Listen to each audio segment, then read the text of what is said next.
estate champions. I'm Rita Santamaria. I'm the owner, founder of Champion School of Real Estate. And it's always my pleasure every month to bring you an amazing superstar in real estate. And I have one here today, my longtime friend, Terry Lynch. And as you've seen from the flyer, as you've seen from our social media announcements, Terry's going to give us some great information about commercial real estate, land development, land sales, tenant rep. He is absolutely a 30-year veteran on the commercial side and a longtime champion friend and a longtime champion student. And I know Alan Hancock and his MCE class are watching, so little hello to Alan. One of your big fans is right here, Alan. Hello to North Dallas, Fort Worth, Austin, San Antonio, our Galleria students, our West students, our Houston North, as well as our live broadcast students. And every month it is our goal to give you some great information coming from people who are in the trenches right now making it happen. So let me tell you about my friend Terry Lynch. He is the owner of JT Lynch Company, and I would say probably you concentrate on the north part of Houston, although I'm sure you go wherever you need to go. Yep. But he is our North Houston specialist. And Terry actually was raised in New York, Fayetteville, New York. He went to Niagara University and got his degree in business administration. And over these years, having had conversations with you, Terry, one day he would tell me about his involvement with our wonderful airport, the Hooks Airport. He's going to talk to you about that. Next time, I'm talking to him about the fact we had this wonderful Arabian horse stable ranch. And so Terry was involved in that sale, which is now beautiful, Glenlock Farms. An amazing residential neighborhood. I guess it's a mixed use somewhat, Yep. but you can tell me more about that in a minute. And automobile dealerships, Tomball Ford, he was involved in the sale of that. Spring Fire Department Training Center. I just mentioned those because if you're in the north part of town or anywhere in Houston, you know those are big developments, and you know this guy must know what he's talking about. And I know personally he knows what he's talking about because I've seen him grow his business from a small shop down the street from Champions North to where he is today. So I'm honored and pleased to have you here, Terry Lynch. Thank you. Thank you. It's good to be here. And I want you to know we've got all of our students watching around the state. And I want to remind them to be sure and have some writing material out there because any of you that have an interest in commercial, he's going to give you some good basic information, a foundation, as well as those of you that are experienced, the information that we're going to discuss today. You'll learn some things that I bet you didn't know before. And yet every one of you sitting in the classroom started out like Terry, and you're wondering, can I do this? How do I do this? And my goal this morning is to glean from Terry information as to how he started out brand new in, I think, 85, and to continue to be the success that he is today. So with that intro, I'm going to throw out a crazy question, Terry. Tell me something unusual about yourself, a hobby or something that I may not know. I think it goes back to how I arrived in Houston. Out of college, not long after I got out of college, I was offered a position as a trainee with Carrier Air Conditioning Company, which is was based in Syracuse, New York. Fayetteville is just a couple miles from east of Syracuse. And I went in as a trainee in corporate purchasing. After about 4 months, they sent me to Indianapolis to the Bryant plant, Bryant air conditioning plant. And was out there for about a year, just under a year and a half, was brought back to Syracuse, where I became the marketing manager for window units. And an opportunity came up in Houston. There was an opening. I had expressed a desire to get into sales, and they offered me the position, and I came to Houston in 1975. First entree into sales, I did fairly well, and about 1970, I came here in 75. I think it was in 1977 I started doing some work with a drilling company on the West Coast called Santa Fe Drilling. And Santa Fe had a lot of drilling camps throughout the Middle East, and they were having a real bad problem with the air conditioners, the window units that they use in their portable buildings, burning up. And we did a study, and I asked the factory-owned distributorship that I was working at if we could maybe tackle the problem they had and build them some units, window units that were modified and they were reinforced with some additional bracketing, plus some electrical things that we did to the units. Mm-hmm. And I think we sold, I don't remember how many we sold, 400, 500 of these units. I tried to get the factory to produce them. They said no. So in I think it was September of 1978, I flew to California at midnight because I didn't want to bump into any Carrier people. And I made a presentation to the drilling company, and I said, I'm leaving Carrier. I'm going to start my own business. Will you buy these units from me? And they said yes. And I had a real good rapport with the one of the founders of Santa Fe. He kind of took a liking to me, and I said, there's one catch to this, Fred. His name was Fred Foy. I'll never forget him. He was a wonderful, wonderful person. And he said, what's the problem? And I said, I don't have any money. And he said, that's a problem. So they advanced me the money on the first order before I'd done anything for them. And that's what got it going. And, wow. So that really was the beginning of your entrepreneurship.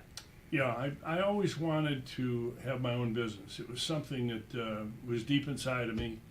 And it was an opportunity I couldn't pass up. I think I sold, when I started my own business in 78, it was in October, we probably sold 1,500 to 2,000 of these units.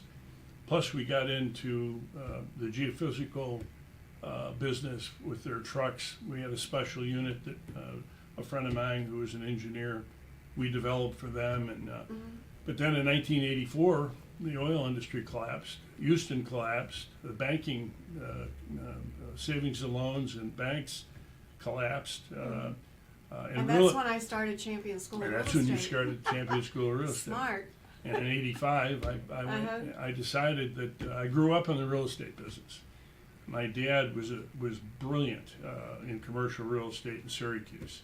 I did not know that. Yeah, he was in the business for 39 years and 11 months. It was a family-owned company. It was huge, and he ran the commercial division. And they fired him. He was 75. I remember I had just joined Coldwell Banker Commercial, and I got a call from my dad. He was really down, and there were some tears in the conversation. And he said, I don't know what to do. I said, retire. He said, I don't want to retire. I said, then start your own company. He said, I'm too old. I said, you're on your own. But I convinced him that he needed to start his own company. He always wanted to do it. And he started it, and 4 years later, so he was 79, 4 years later, I went back up to Syracuse, and we played golf one day with a group of his friends, and he told me, we got through first, and he told me after we got through playing, we were having a drink and just chatting, that the board of directors of the company that fired him called him up the day before I got there and said, would you like to buy our company? Oh, He literally put their brokerage business out of business, in and that he, short a time. yeah, and he went on. He still ran his company until he was 90, and but as a young boy, I always wanted to hang out with my dad, and he and my mother built a new house, and he had a den, and a little wet bar in it, a library, a red leather chair, an ottoman, and a red phone. And he had 25 salesmen that worked for him. And he would get between 1 up to maybe 5 calls a night. And I could hang out in his study with him, but the first time I made any noise, I was out for a month. But sitting there, even as young as I was, and listening to all these conversations is what made me who I am today. I never realized it, but all the little nuances and negotiating tactics and how you put a deal together, the art of putting a deal together, and there's a real art to it. He taught me, and I didn't realize he was teaching me back then. It was just an opportunity. You were just listening. Just opportunity to hang out with him. Yeah. There are about 3 different points here that you've made that I want to bring forward to our students. And one being that you saw an opportunity and you jumped on it with no money. That's what people getting their real estate license often do when they walk in the door. That's right. They want to change their lives. They don't have a lot of money, but they have a lot of enthusiasm for being their own boss.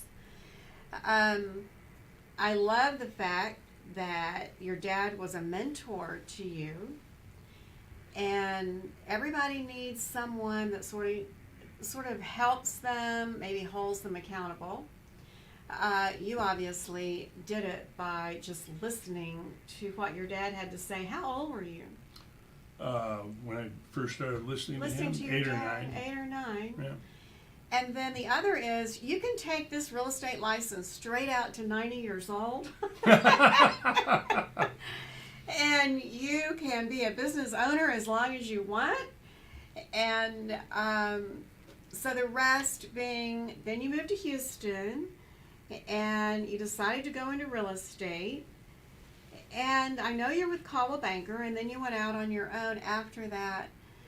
Let's just start with being brand new on your own once you left Caldwell Banker after a couple of years, knowing the market was the worst market we've ever had, was the foreclosure era, and yet a growth opportunity.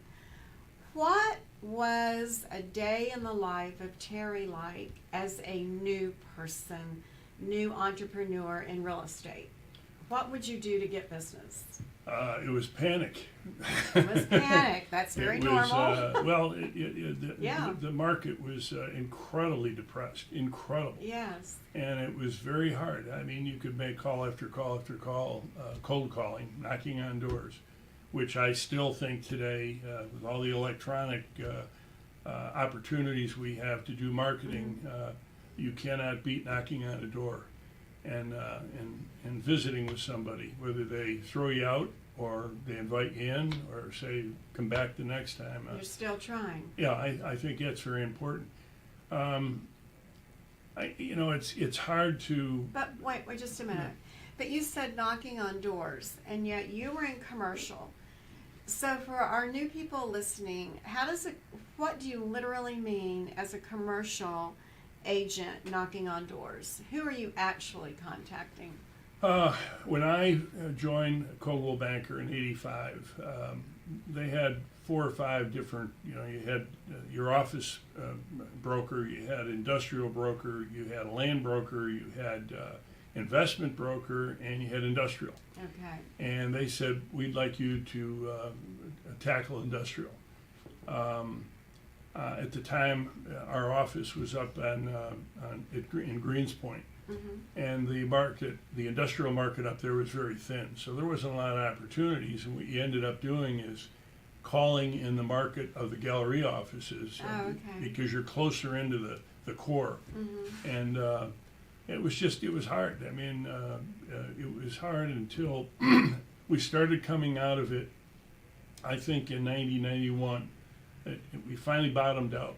And it slowly started coming back. And I would have to say that in 1991, I met a surveyor by the name of John Thomas. John was originally, I think, from Tennessee, and he was also a civil engineer. And I had a couple of deals that I needed a surveyor, and I went up, introduced myself, and said, would you handle this for us? And we got to talking, and he said, let's have lunch one day.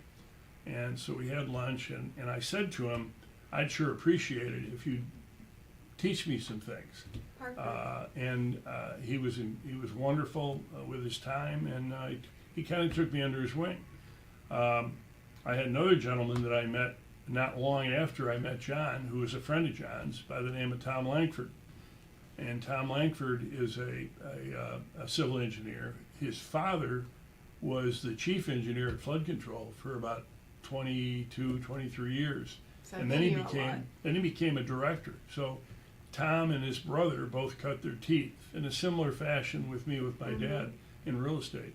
And when John introduced me to Tom, I asked Tom if he'd help me, and that was like pulling teeth. He didn't really want to, he was busy doing other things, but he was very gracious. But you asked. I asked, and he came through. So I guess the message I would say to all the agents who are out there, whether in your residential or in commercial, don't be afraid to ask for help. And if people turn you down, ask them, do you know somebody else that you would recommend that might work with me? And there's a lot of people out there, myself included, that have learned a lot and not afraid to pass it on and willing to pass it on. So I think that's real important. There are so many other parts of our industry. You mentioned surveyor, appraisers, loan officers, so many different entities where you can ask, can you help me? Will you help me? And when you ask, if you go to lunch one day, take him to lunch and talk with him, I think the best little nugget out of that is you followed through and did it. Because follow through and actually sitting down with someone and using those words, will you help me? Can you send me some leads? People want to help each other. They really do. I do. Now, I consider you, and correct me if I'm wrong, I consider you more of a land guy. I feel like you go out, you see land, you find the owner, you make it available for sale, and then do you get involved in the development, or correct me as to what your real focus is? When I started my own company, there was an outfit that was officing. They had a plant down in the east side of downtown, and I kept driving by the parking lot, and they had cars all over the place, and that's usually a sign that they've outgrown their facility. So I went in and introduced myself and said, I'd like to speak to your general manager or vice president, and I met the two people that were the key operators of this manufacturing company, and said, I'd be happy to work with you if you want to find another location. A larger location. Or if you'd like to buy a piece of land and get a building built, either a design build or get a developer that would build it and then lease it back. And that was my first, I did a 200,000 square foot build-a-suit that they owned. And it was over in the Britmore area off of 290. And that was the first big, or the first transaction in the industrial. Asking. Well, which is like knocking it didn't on a happen. door. Yeah, it didn't happen the next day. It probably took a year. Right. And I do have one funny story. I love cold calling. It sounds crazy, but I love getting out of the office in the car, driving around, and getting out of the car and knocking on somebody's door. And that's just scaring some people to death right now. Don't be scared. And I love it because you love it. Well, I was scared when I first started. Everybody is. I mean, you're jumping into a pool. You don't know how deep it is. That's right. But I had a client up on 2920. I've done a lot of I've done an awful lot of sales in the 2920 spring market. Maybe as much or more than a lot of brokerage companies. Anyway, there was a gentleman that was in the flooring business, and he and his wife ran the business, and he had a hard corner that he owned at the corner of Ella and 2920, and I kept going in saying, And I know that corner. I kept saying to him, why don't you let me market it? He had his own sign on it, and I went to him, I think it was 7 times over a year and a half. And the 8th time I went in, I was bound and determined I was going to get the listing. So we were sitting there talking. He said, Terry, you don't understand. I have a license myself. I said, yeah, but you're in the flooring business. He said, but I have a license, and I'm more than capable of marketing this property. I have a sign out there. I said, all right, I got a deal for you.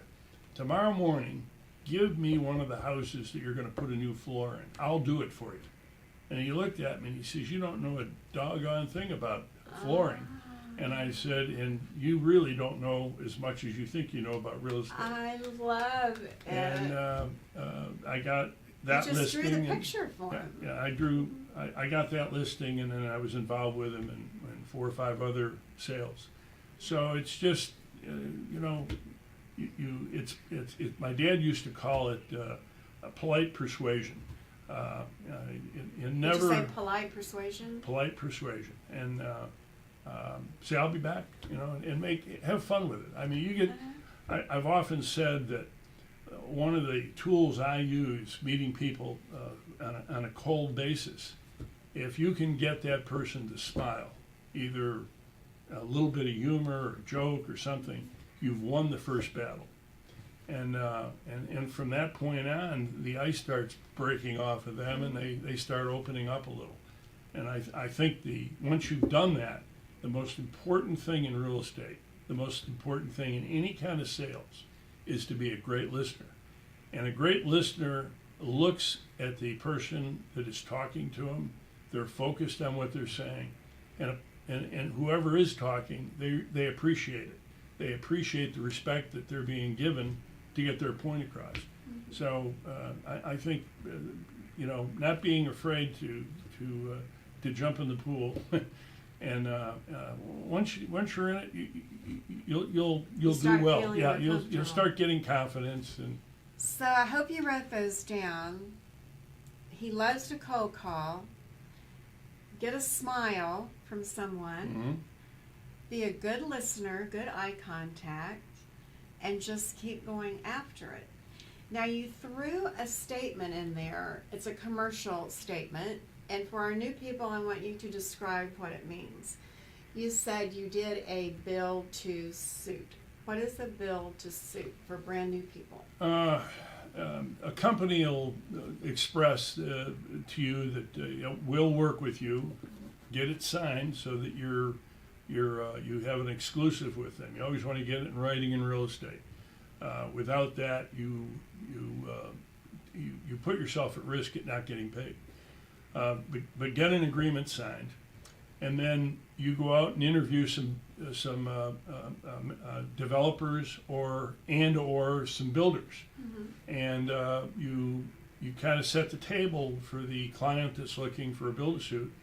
You bring these people in, let them interview them, and then you go the next step, which is finding a piece of land and making sure all the nuances about the land will work. So who all do you have to deal with a land development? What are the different entities and information you need to know? Sure. Well, what I've gleaned after talking to Mr. Thomas and Tom Langford, and there's a gentleman that is in your class right now that I brought over. His name is Greg Thrower. And Greg and I have been friends now going back, I think, to 2005. He's an attorney, and I think he's been wonderful. I can't express enough how patient he's been with me, and he's taught me an awful lot about the legal aspect, which is very important. But he's allowed me to participate where other attorneys, once you hand them, they tend to take over the negotiations, and you've lost control of the deal. And I think that's something that no broker wants to have somebody else take over something that they've put together. Exactly.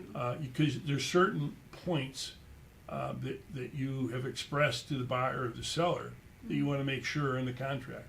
And if you don't have that intimate relationship with an attorney, you can lose control. Exactly. But going down the list, I mean, when we go out and call on somebody, we have a team behind us. I've got a civil engineer. Mr. Thomas is retired. I've got another engineering or surveying company that we use. They also do platting, which is very important. And we have several contractors that we're familiar with that we can recommend. And we're working on a deal right now on the Gulf Freeway. It used to be owned by Exxon. It's down near El Dorado. It fronts on 45. And there were 9 or 10 pipelines on it. They were all terminated, but there's one active pipeline on it. This is a tract that it's really raw land. I mean, we're bringing in utilities. The city of Houston. It happens to be in the city of Houston, which is really, it's down in Friendswood, but a certain area on I-45 from where this track is down to El Dorado, And the city of you're bringing in Houston. utilities and everything. So we're bringing utilities. We're creating a small package plant for the sanitary. We're digging a detention system. We're getting the curb cut through TxDOT, which is, you and I were We talking just about went before the through meeting. that with our It's- new North Campus. that's a real toughie. Uh-huh. They're inundated right now. They have 500 people that work over at Washington and I-10, and out of that 500, there's 175 engineers, and they don't have enough people. If you drive around the city, you know why. I mean, it's tremendous the amount of growth that they're addressing, and they're behind the curve. Now, I want to just ask a question. You were talking about everything that you are needing to do for the development of this raw land and all of the different entities that you work with. How many are in your company helping you work this kind of transaction? There's 3 of us. I That's have what I wanted everybody to know. I have a very small group. My 2 sons have joined me. Jeff, who's sitting out there right now, And Andy? and Andy. Andy's my oldest. Jeff has been with me since 2015. Okay. And Jeff has literally, he's changed the way I did business before. How so? Well, Well, first he's a millennial or a Gen he's very, Y. it's interesting. Uh-huh. You don't know your children until you Work get with them. involved with them Uh-huh. on that basis, you with your daughter. But he's very bright. He's incredibly organized, and he's very gifted. He came out of the graphics. He got a degree in graphic design and advertising in college, and he brought those talents. I don't think he gives himself enough credit. We wouldn't be where we are today if it hadn't been for Jeff, and I really mean that. He's done a marvelous job.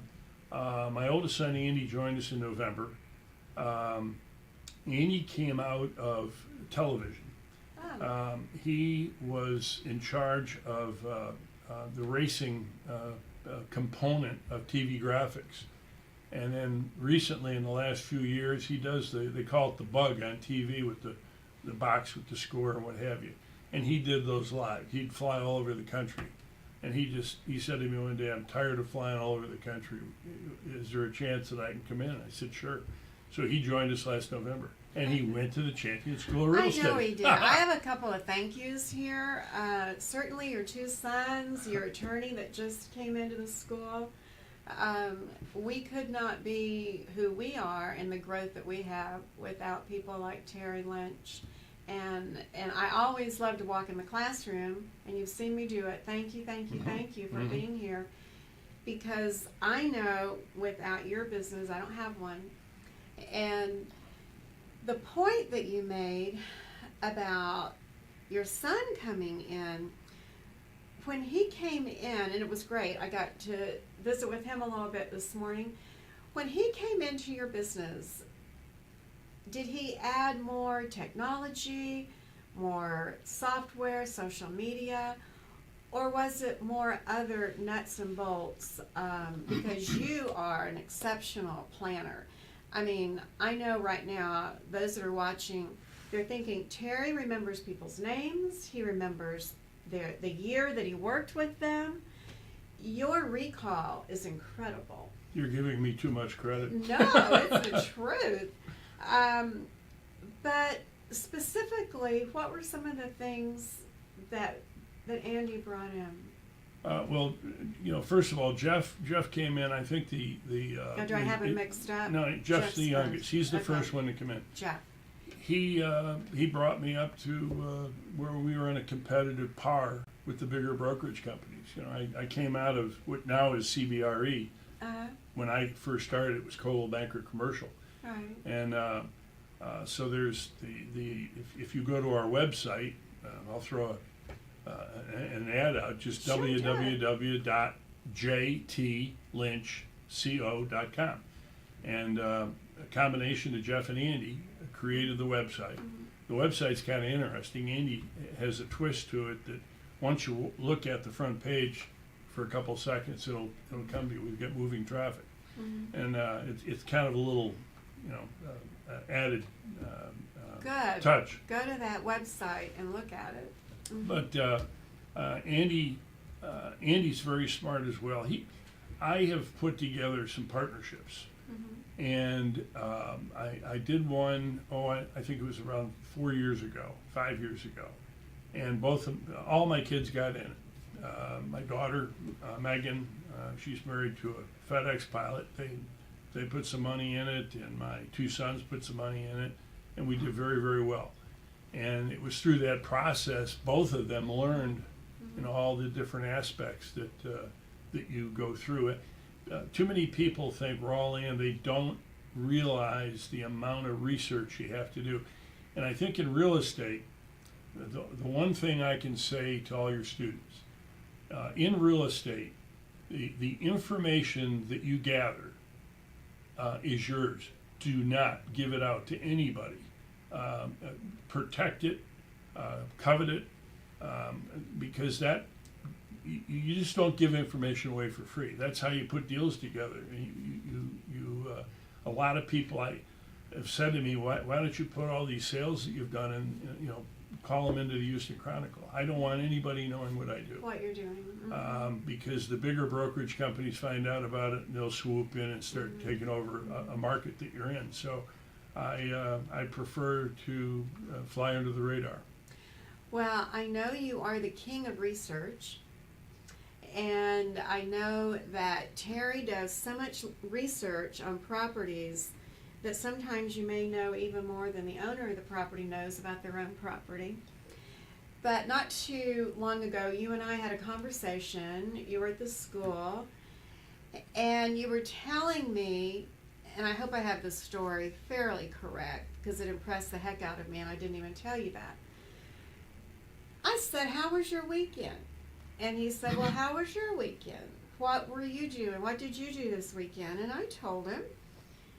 And you said, well, I got up on Sunday morning, and I got in my car, and I went out, and I want to say it was in the Spring Woods area, which is south of the Woodlands, where the new Grand Parkway is.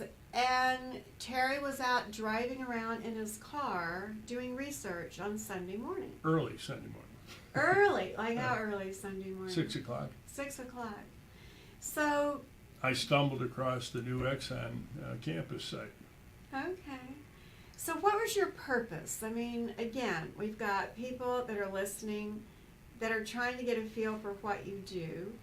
What was your purpose on that Sunday morning to get up early, get in your car, and drive around? In the course of the week when you're working and you're driving around, you have your business on your mind. You also have a lot of traffic to contend with. But I found I don't do it every Sunday, but I do it a lot. There's no traffic, and you have an opportunity to really see what's going on. I see. And in the case of Exxon, there was a huge swath of trees that there'd been a hole carved through them, big enough for 2 lanes of traffic. And I drove all the way back as far as I could, and I found this huge parking lot with razor wire fencing and light poles all around it, and I knew it was a construction site. And I had heard a rumor that Exxon was looking, and it just so happened 2 weeks after that Sunday, I have a client that was going to sell a lot that he bought up in the Woodlands. I was involved in that transaction, but the person that was buying the lot was the head of real estate for Exxon. And I asked him if I could come to the closing. He said, sure. So I got there early. I asked him. Oh my goodness. And he said yes. Yeah, but I asked him not to come early. I said, you come in late. Give me about 15 minutes to talk with this gentleman. He was there with his wife. And so I introduced myself, and I asked him, you know, do you live in the Woodlands area? Yeah, but we wanted to build a house, and so on and so forth. And then I said to him, I saw your new site, and he turned redder than a beet, and his wife turned and looked at him like, you know, what's he talking about? And he said, what new site? And I said, well, it's a swath of trees are cut down up on 45, and there's a rumor that you guys are going to locate there. Man. He didn't have to say anything else. He tipped his hand. And wow. So what I did with that information, once again, information, I kept it to myself, and I started tying up as many listings as I could in the spring market. In the area. And then a year and a half later, it was announced. You're a smart man. Well, I don't know about that. So what is your biggest frustration in the business that you're in? I think the timing it takes to get deals done. I'm very impatient, and I want to get things done right away. And you can't. There's so many nuances. You know, attorneys take time. They find a problem. You've got to solve that problem before you can even go under contract. But I'd have to say that it's my lack of patience with the process. Mm-hmm. So I know that you have your 2 sons in the business, and Jeff came today, and it was good to see him.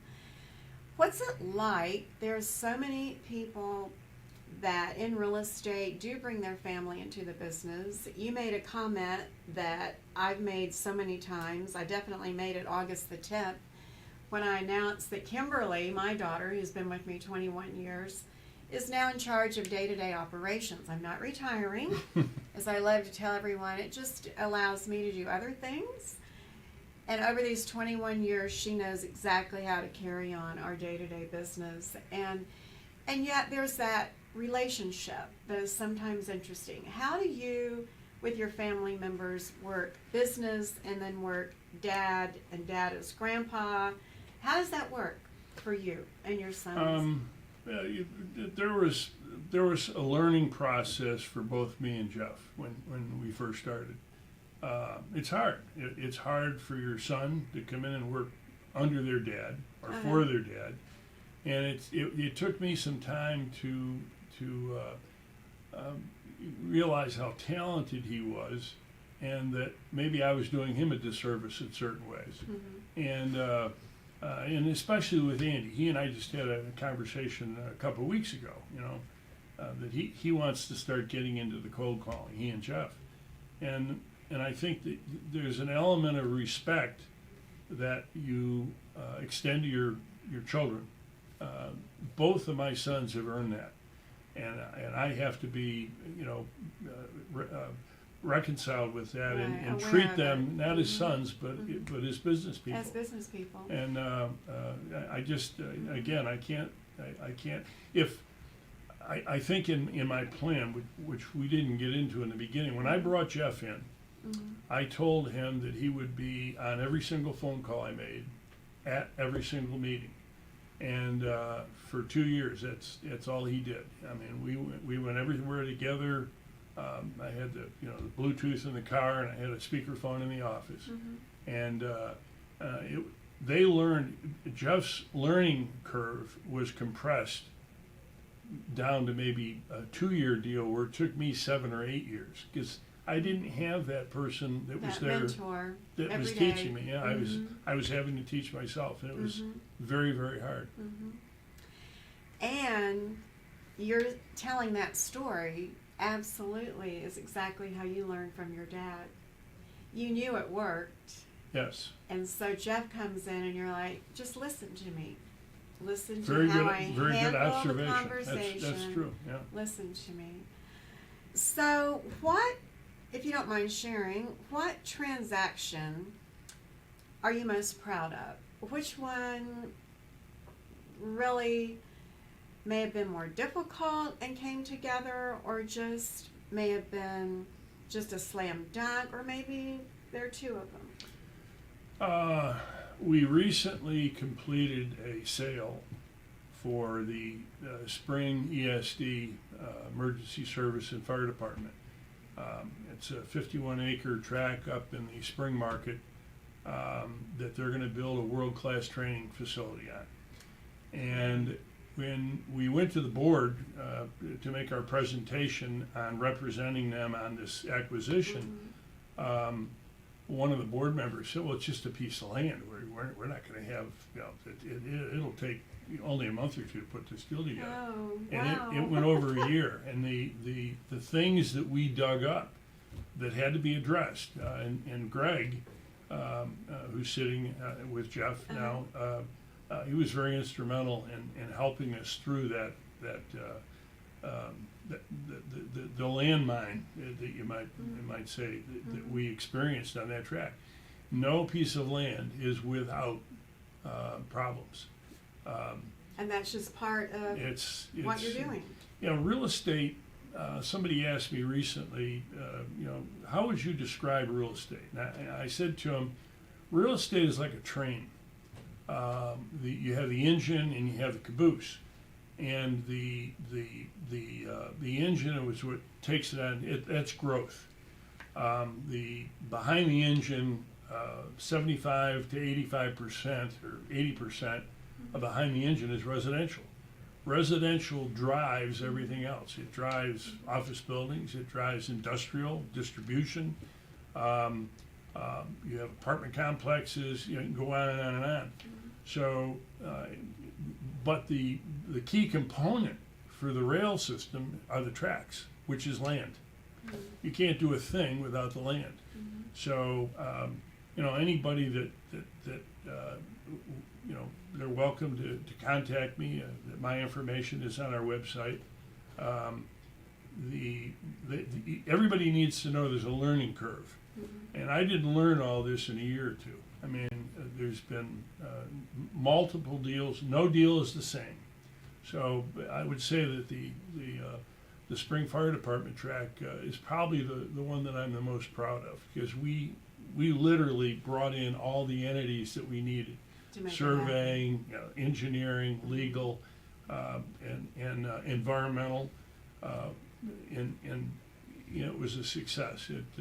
So would you say the very first step in the development of the 51 acres or whatever the development would be, is the very first step the environmental, just to see what you're working with? There's an old adage in real estate, and the three most components or three most important things in real estate are location, location, location. Absolutely. Well, after Harvey, that's kind of been pushed to number two, and it's drainage, drainage, drainage.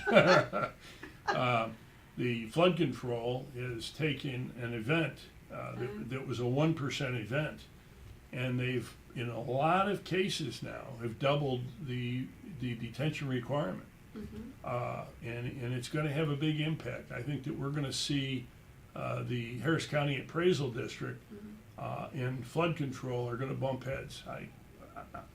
They may or may not, but I think they will, because the move that flood control did, it was a drastic step.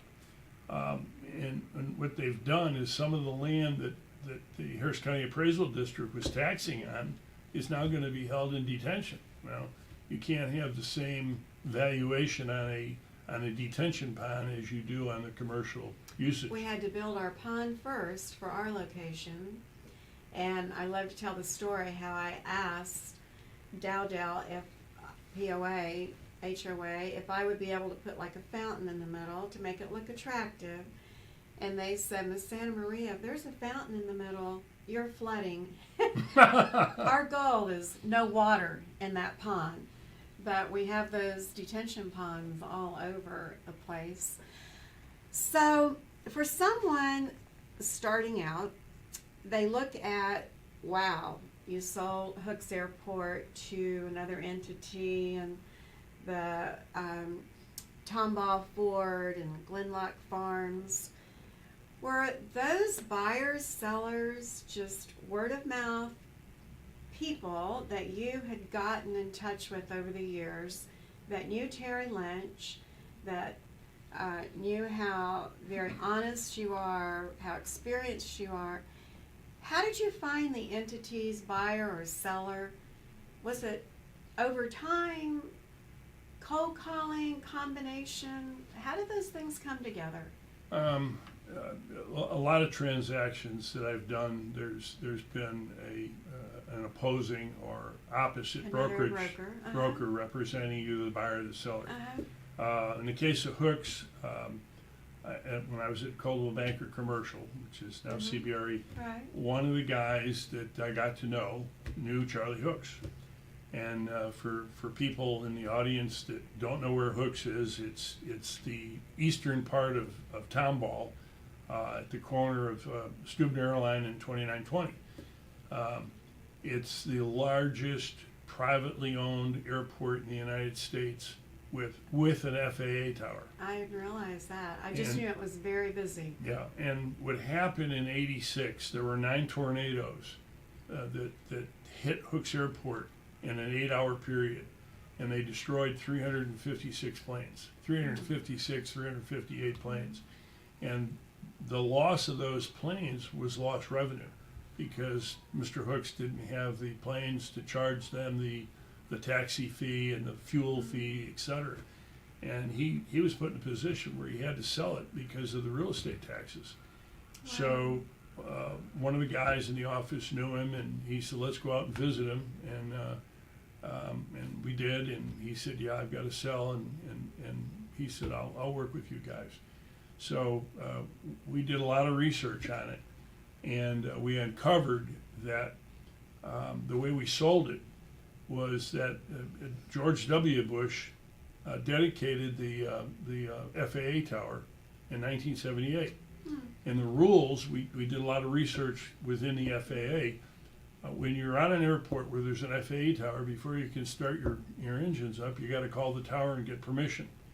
And the minute the tower calls back and said permission to start your engine, the liability goes off the owner of the airport and onto the FAA.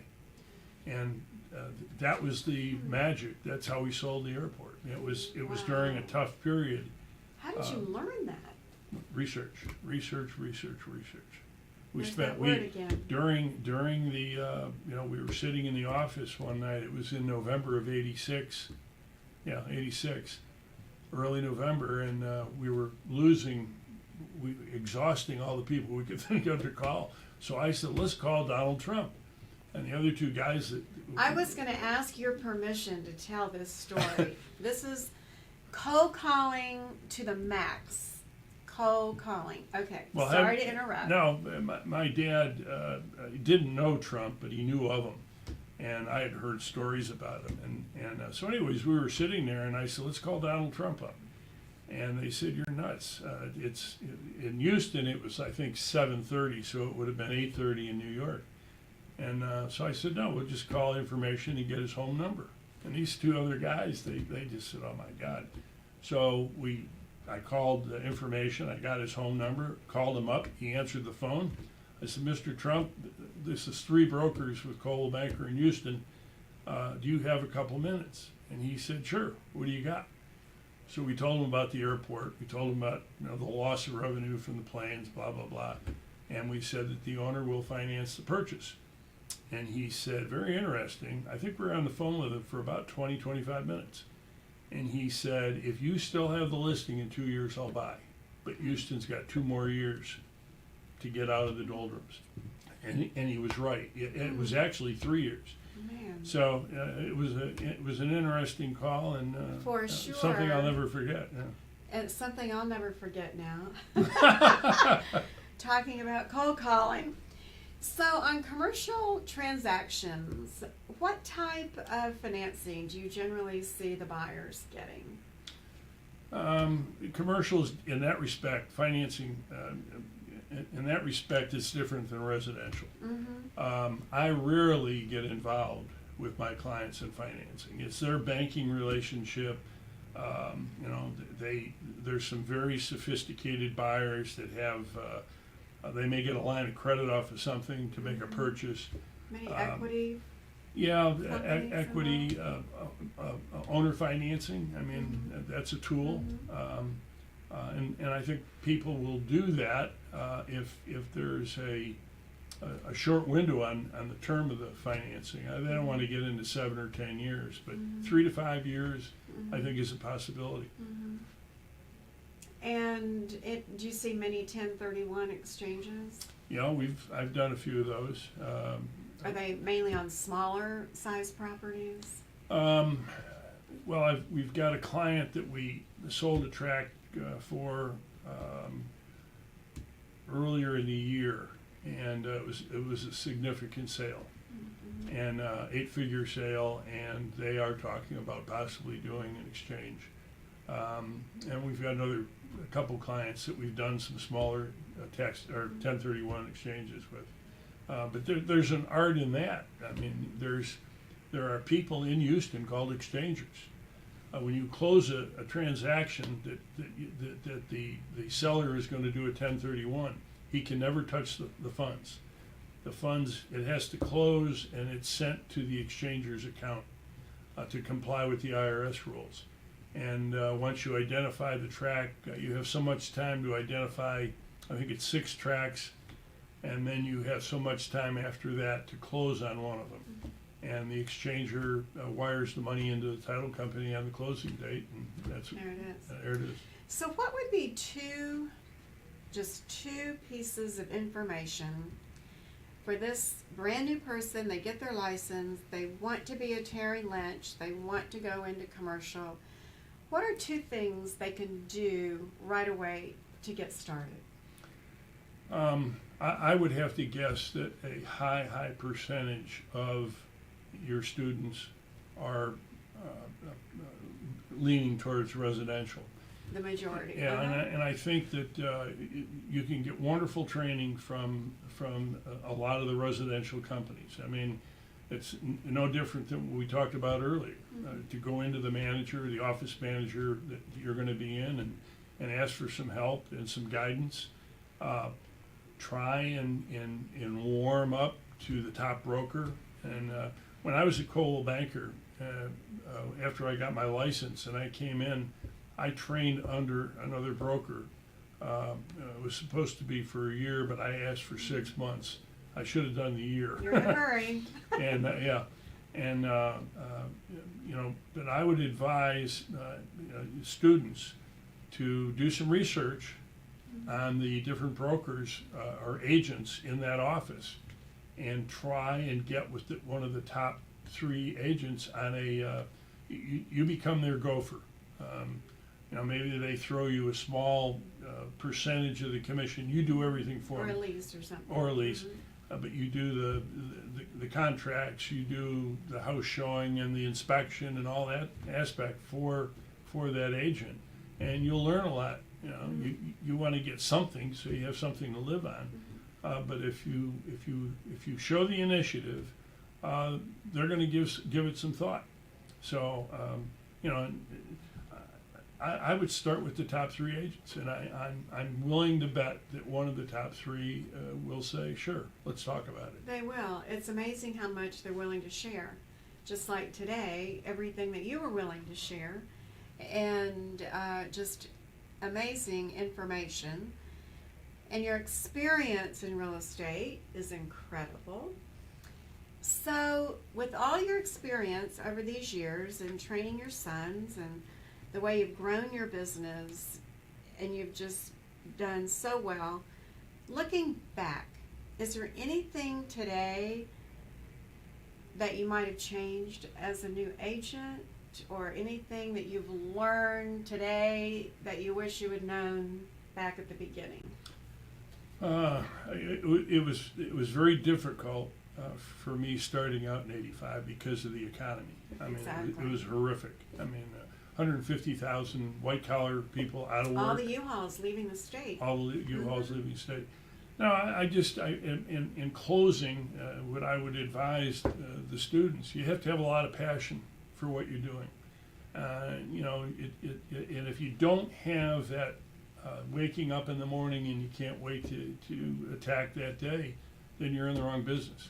I remember a quick story. My daughter Megan, it was in her senior year at A&M, right after Christmas, and she was really down. And I said, "What's the matter?" And she said, "Well, I can't find a job. I've interviewed, so I said to her, 'What's your passion? What's in your heart?' And she wouldn't answer me. And we were at a grocery store. We were walking around, and I said to her again, I said, "Why don't you open up? Tell me what's in your heart."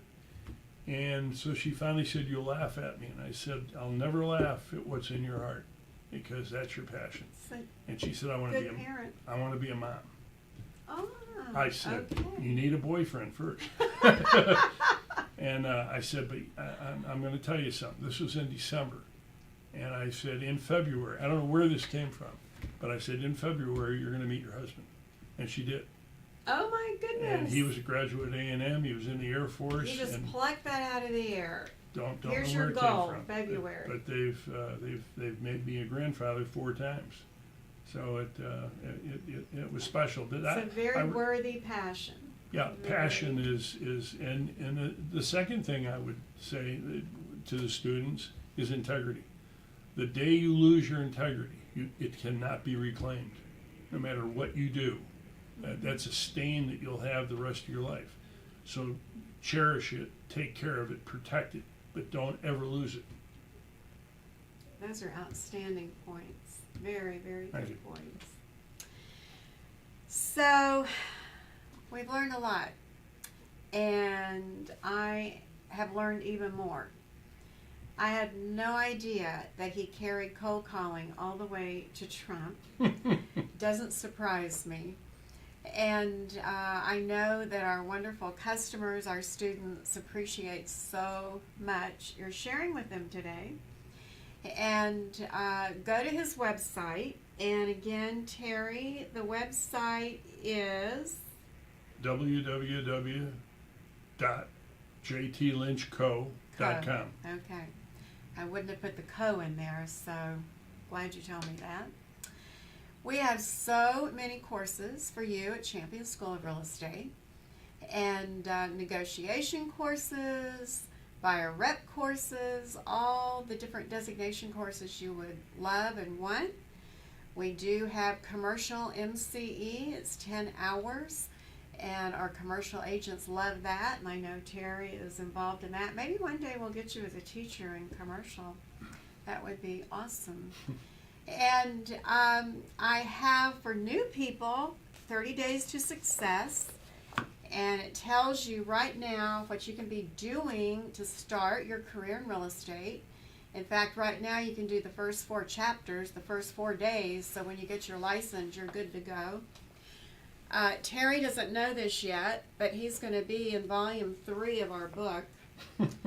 We take these amazing champion superstars and we put their stories with all of their nuggets of great information. And the last 2 things you mentioned, passion and integrity, are incredible. We always say, do what your passion is, whatever that is. And from time to time, I'll see people at the school and they're like, I'm not doing as well as I want to do.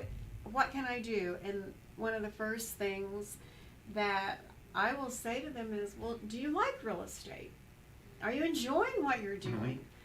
And if not, maybe go into a different part of real estate or find something that you enjoy.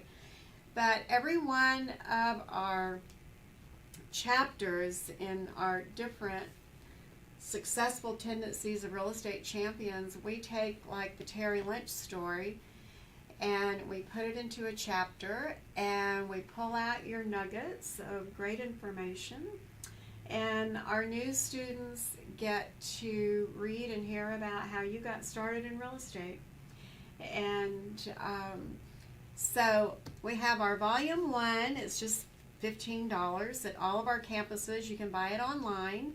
Volume 2 is coming out.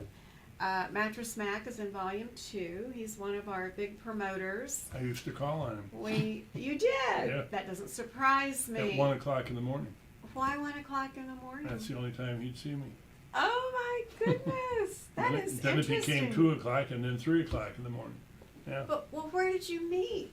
If you saw each other at 1 in the morning, was he out jogging? No, my office manager went to a breakfast that he was speaking at, and he Okay. came back to the office and he called me in his office. He said, "I found somebody that you and he will click," and it was Mattress Mac. He is such a humanitarian, and he knows He's amazing. sales. He's absolutely amazing. He knows Yeah. sales like you know sales. So I'm going to just give you my little demonstration, or I'm going to repeat a story to let you know what a salesman Terry is. He walked into our Galleria campus today where our studios are. Within 5 minutes he said, "When are you going to build or buy? When are you going to buy your own building in the Galleria area?"